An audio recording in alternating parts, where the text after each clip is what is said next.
I'm going to tell you about the real reasons we are sleepless in Seattle, Washington crimes. So this is Tyrone Barnard Wells Jr. And on March 27, Tyrone picked up the phone and called 911 dispatch. And he was like, there's a woman unalived in my apartment and I'm the one that unalived her. This happened on a Sunday, a day we should be praising the Lord. Not sending people up to me though.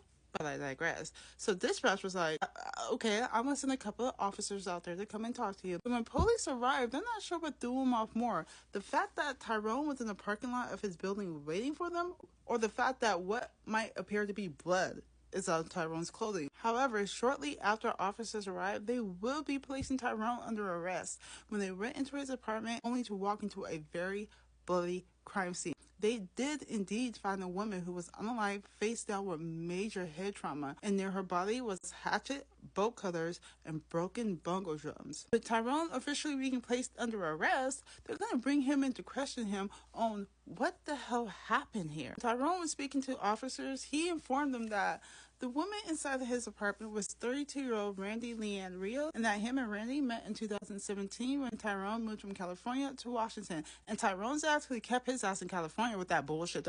Him and Ranndee started off as friends, but as time went on, that friendship evolved into a romantic relationship, which led to Ranndee occasionally staying at Tyrone's apartment. So now that they discovered who the victim is, they want to know something more important. Why did you unalive her? When I say Tyrone told it all, he didn't hold back. He told it all. He's been using an illegal substance that starts with an M and ends with a TH, depending on how you spell it. On top of that, he's been up since like last Wednesday. The last time he used this illegal substance was March 26th, the day before the attack.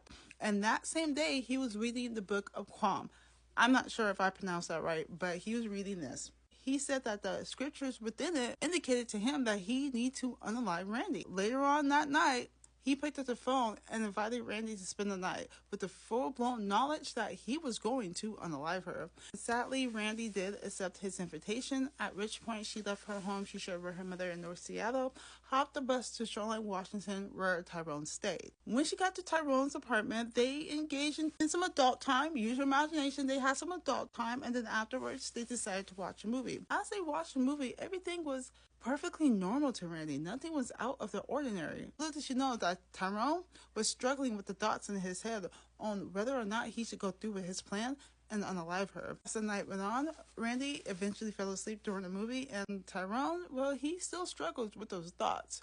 When dawn approached of the next day, March 27th, the day of the attack, he decided that, yeah, he's going to go through with his plan. We'll pause real quick, only because trigger warning, trigger warning, trigger warning, times 10. That's seriously trigger warning, guys. So he picked up a battery charger and proceeded to tap Ranndee in the side of her head until she woke up. He did that because he wanted her fully aware of what he was going to do to her. And when Ranndee woke up, he immediately started attacking her with a hatchet. He had this hatchet stored in his closet prior to the attack.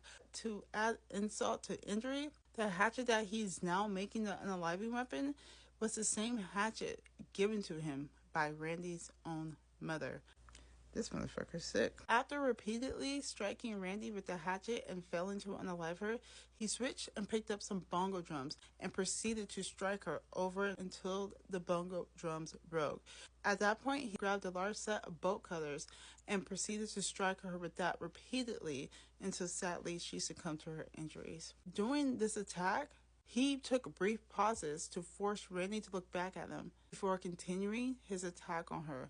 God, man, this motherfucker. And keep his ass in California with this bull. After he unalived Ranndee, he picked up the phone and immediately called his mother, telling his mother everything Ranndee was unalive, why he did it. And his mom was like, I can't help you. Or call the police, maybe Jesus. Those are the two you definitely gonna need. When he got off the phone with his mother, he picked up the phone again, but this time to call his neighbor to see if his neighbor was home so they can smoke some Mary J, but found out that his neighbor was not home. He then attempted to call his father, but was unable to reach his father, at which point he then called the police. He used two words to describe his actions: premeditated and barbaric. For those who don't know what barbaric means, like overkill. He did the most. He didn't have to. He didn't have to do none of this shit, but